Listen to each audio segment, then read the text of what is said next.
All right, so this of course is the big development of the hour. India and Pakistan have agreed to a ceasefire. This is what the American President Donald Trump has said, that there is going to be a full and an immediate ceasefire starting 4:30 p.m. local time, India and Pakistan. Now, it remains to be seen as to what really is the fine print of this. Now, let's make it, if you're just joining us, this is a big development that has just come in, where the American side seems to have mediated. The American president reportedly he's of course put out this tweet, and Marco Rubio and J.D. Vance reportedly were in conversation with the Indian leadership and the Pakistani leadership, and it now remains to be seen as to what exactly happened here, because looking at what was happening in the last 48 hours, it did appear that this war was quite clearly on an escalatory ladder, but now we need to see as to how things play out on the ground. Ishaq has changed his tune. Pakistan has now changed his tune. Till yesterday, the Pakistani defense minister had been stating that an all-out war is the only option that the Pakistanis have. But Ishaq, their foreign minister, is now stating that Pakistan does not want... Following that, as you know, there will be a briefing by my colleagues from the military. The Director General of Military Operations of Pakistan called the Director General of Military Operations of India at 15:35 hours earlier this afternoon. It was agreed between them that both sides would stop all firing and military action on land and in the air and sea with effect from 1700 hours Indian Standard Time today. Instructions have been given on both sides to give effect to this understanding. The Directors General of Military Operations will talk again on the 12th of May at 1200 hours. Thank you.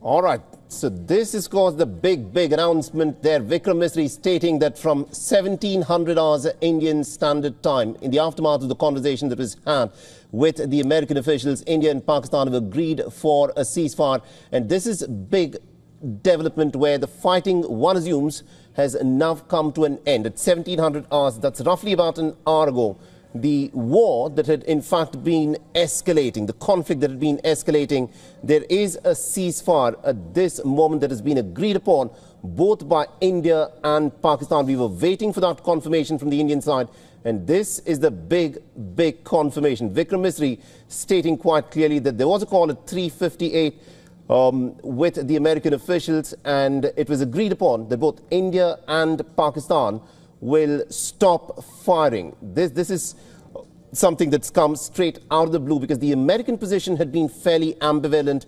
The American vice president had said that the India-Pakistan conflict is none of the American business. And now what we are seeing is that this is an American-mediated ceasefire. The Americans seem to have leaned on the Pakistanis and have made the Pakistanis see some sense in the clear escalation that the Pakistanis had been resorting to. The tune that's also coming in from Pakistan is very different. Yesterday evening, we heard from the Pakistani Defense Minister Khwaja Asif, who insisted that it is only an all-out war that will now probably be the only way that Pakistan will now take this forward. But Ishaq, the foreign minister of Pakistan, he has now put out a tweet stating that Pakistan does not want a war and that it was only retaliating. And now what we have is a ceasefire that has been come into effect, but we need to see as to how long this ceasefire, of course, will last. Will Pakistan again try violate the ceasefire? What are the modalities? What are the clauses? The fine print of this agreement is yet to come. But this, of course, is the big breaking development of the moment.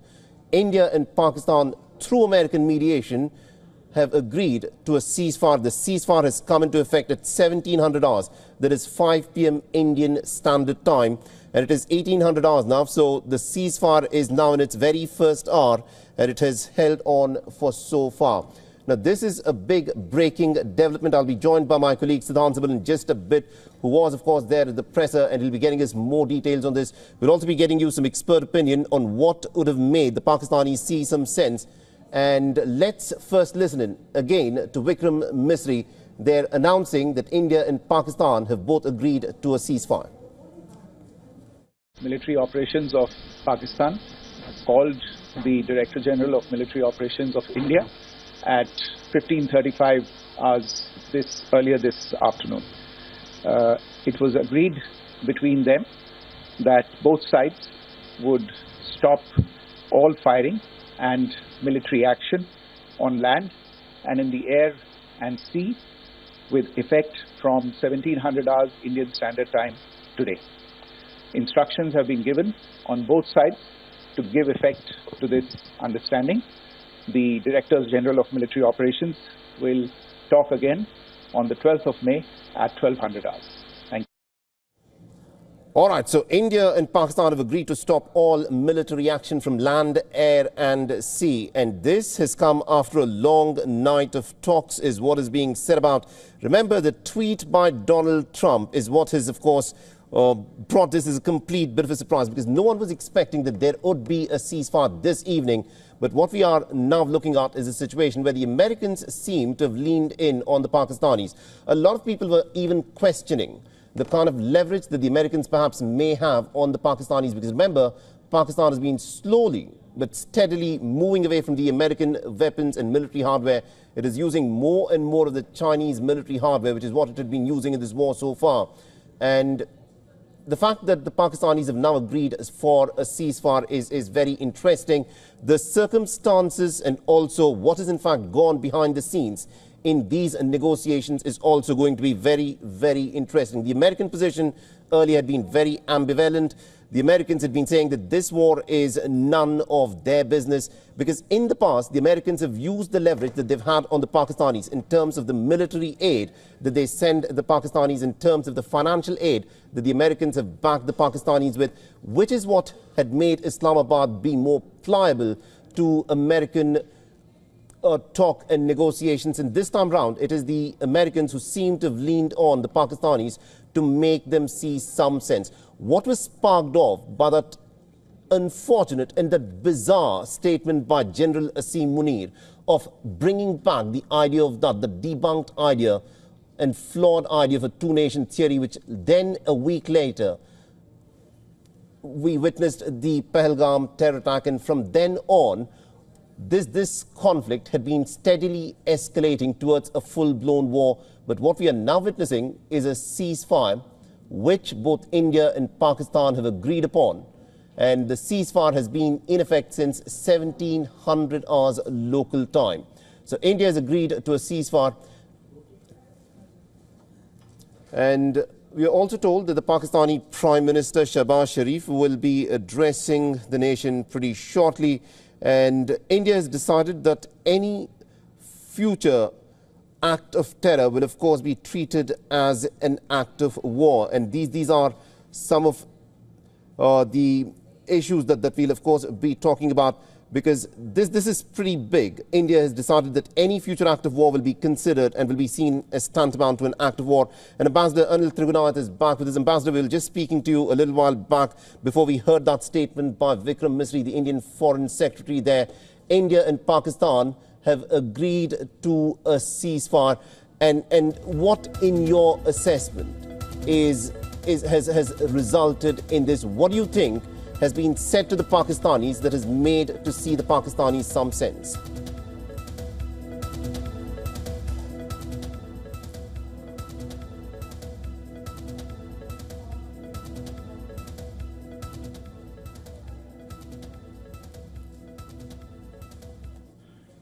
We had taken out 9 of these hideouts, but in that India had very clearly said we did not want any escalation further, and from our side it was done.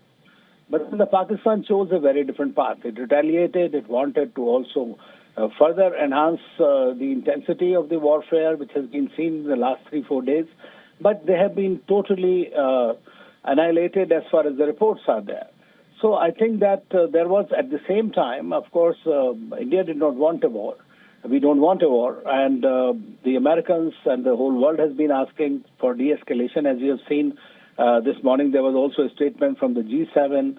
Then President Trump initially, in my view, what he said was that I know they've been fighting and it's up to them and all. I think that was also, in my view, was their way of telling us that if you want to sort out the terrorists, you can do that. I mean, then they know India's reservations and concerns insofar as terrorism is concerned, and we believe in the zero terror policy. And so hopefully with this ceasefire, which has actually been prevailing since 2021, I mean, in fact, you'll see that under the same 2003 agreement, we have been having ceasefire, and that's why the talks were held between the DGMOs. And the Pakistani DGMO called when Marco Rubio spoke to General Asim Munir. And Asim Munir, who has been instrumental in this whole thing in the first place, and he's the only person who could have called for truce from their side. And so I'm happy that this has been done. But at that same time, it is extremely important for us to remain watchful, because the root cause of this ceasefire, whatever it is there, root cause of this issue is still very much there. How Pakistan is going to behave and take action against the terror groups. They have agreed in Lahore Declaration, they have agreed in different agreements that they will not allow their territory to be used against India. But their cross-border terrorism policy has continued unabated for a long time. So I think during the discussions that will be held going forward, this will have to be watched. And if the Americans can guarantee that, I doubt very much so, but if they can guarantee it, then nothing like it. I mean, everybody wants peace, and more than anybody else, India wants peace. Indeed, India, of course, wants peace, and the only reason why India retaliated to these Pakistanis' acts of aggression is because of these gruesome acts of terror that are backed from the forces on the other sides of the border. And Ambassador, I want you to weigh in on this very interesting, this very interesting principle that's now been put forth, where the government of India has now said, this is according to sources, that any future act of terror backed by the Pakistanis perpetrated on Indian soil will be seen as an act of war. What's your assessment of this? I think that, you have to sort out the terrorists. I mean, Pakistan itself claims that it's suffering from it. But as you know, the story of Basmasur, I mean, if they are getting paid by the same terrorists that they have nurtured, it is their problem. But at the same time, they've been using these terrorists against India and against Afghanistan in the past, and it's been known to everybody in the world. And the United States of all the countries has been in the know of things. So what India is saying is that for us, that once again, if there are terror attacks like these, I mean, that will be just without any warning or anything, you can have this war. Right now, none of the sides has so far declared war openly, even though there have been fighting going on the border, and cross-shelling and attacks have been going on, utilizing Pakistani assets and all that. That's been our strategy so far. But it has been retaliatory in that sense. And both sides have been claiming that they retaliated against the other. But therefore, then we can have a unilateral action going forward if that be the case. Hopefully not. Let Pakistan have some sense. Indeed, that of course is true. Now, the fact that, the government of India sources put out that India has decided that any future act of terror will be treated as an act of war. Do you think this will now deter the Pakistanis from backing their terror factories, from staging attacks on India? And the fact that the Pakistanis have agreed to a ceasefire, one assumes, on the basis of this condition that I'm pretty sure would have been made known to the Pakistanis. Do you think the Pakistani deep state will now change its tune? I think the proof of pudding will be in eating. So we'll have to wait and watch and see how they behave eventually. Personally, I don't have great faith in it. And also, considering as to how the Pakistanis were talking till yesterday, Khwaja Asif, the defense minister, had been saying that this is the only option that the Pakistanis have, an all-out war. But what Ishaq, the foreign minister, has been saying today is very different, where he said that Pakistan and India have mutually agreed for a ceasefire starting at 4:30 p.m. We only retaliated. Ishaq says that he only retaliated. War is no solution, but we will respond if challenged. The fact that the Pakistani foreign minister is now saying that war is no solution and we only retaliated, what do you think has changed? I mean, what has made the Pakistanis see some sense? In my view, the Pakistani has seen how India has responded, how there has been a global condemnation of terrorism in that sense, in which Pakistan were directly or indirectly associated, even by their friends. So they are not getting much of a support from many countries in that sense. That's number one. The economy cannot sustain it.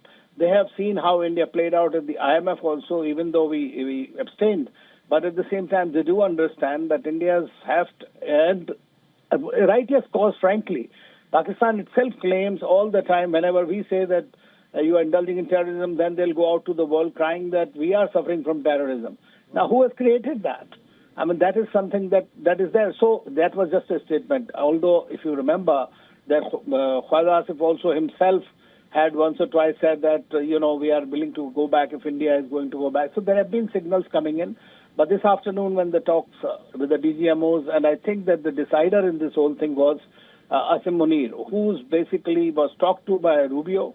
And then he must have pressured him or whatever, or he realized his limitations that he can't go beyond. Instead of a complete military defeat, it is better to go in for a ceasefire, or not a new ceasefire, rather a ceasefire that has been existing to reinforce that. And new terms and conditions must be agreed by both sides. Pakistan once again will tell us that, okay, we will not allow anything from our territory, and they'll have this kind of proxies continue to work. So we'll have to see how they really go forward. I mean, personally, having observed them for the last four decades, I don't have a great faith. But at the same time, let's see if they can change their behavior. That's an interesting comment that you made. Now, Pakistan tries to play good cop, bad cop. The civilian establishment says one thing. The defense establishment says completely another. The fact that this ceasefire has now been announced, do you think the military establishment in Pakistan is on board for the ceasefire? Yes, it is done by them only. You see, in Pakistan, there is no political establishment. That's a mirage. It does not exist. There may be a prime minister, there may be a president, there may be anybody or whatever institutions, but they all work at the behest of the army. Army is the establishment there. So if the army general has agreed, who's also having a problem against him because his own colleagues are not happy with him, the country was not happy with them. So I think that he has to first sort out his domestic situation as well. And they always try to create this bogey of India and just to generate the public opinion. And he has seen what has happened, how India retaliated and how India reacted, and how the world is looking at it and today. So that shows also that India's heft is very different. And I must tell you that for quite some time now, India has stopped considering Pakistan as a very major factor, in its foreign policy calculations. Absolutely. But as long as they don't... You to stay on with this, we've just got the reaction of the Foreign Minister, S Jaishankar, who said that India and Pakistan have today worked out an understanding on stoppage of firing and military action. India has consistently maintained a firm and an uncompromising stance against terrorism in all of its forms and manifestations, and it will continue to do so. This, of course, is the tweet that's been put out by S Jaishankar, who said that India and Pakistan have worked out an understanding of the stoppage of firing and military action. India has consistently maintained a firm and an uncompromising stance against terror in all of its forms and manifestations, and it will continue to do so. In your assessment, the fact that India had been, for over the many years, had been saying that, look, there are these terror factories and terror outfits that Pakistani deep state and the Pakistani military has very actively cultivated and has used against India. Are we now changing the terms of engagement? The cost of backing these terror outfits is now going to be much more because, that seems to have been the very premise on the basis of which this ceasefire seems to be announced. Stance remains steady, and there has been no change in that. I mean, frankly, we have said that any peace is predicated on the basis that Pakistan desists from cross-border terrorism against India. I mean, that has been the only thing. Our problem with Pakistan is only their indulgence in cross-border terrorism. We have no other problem with Pakistan.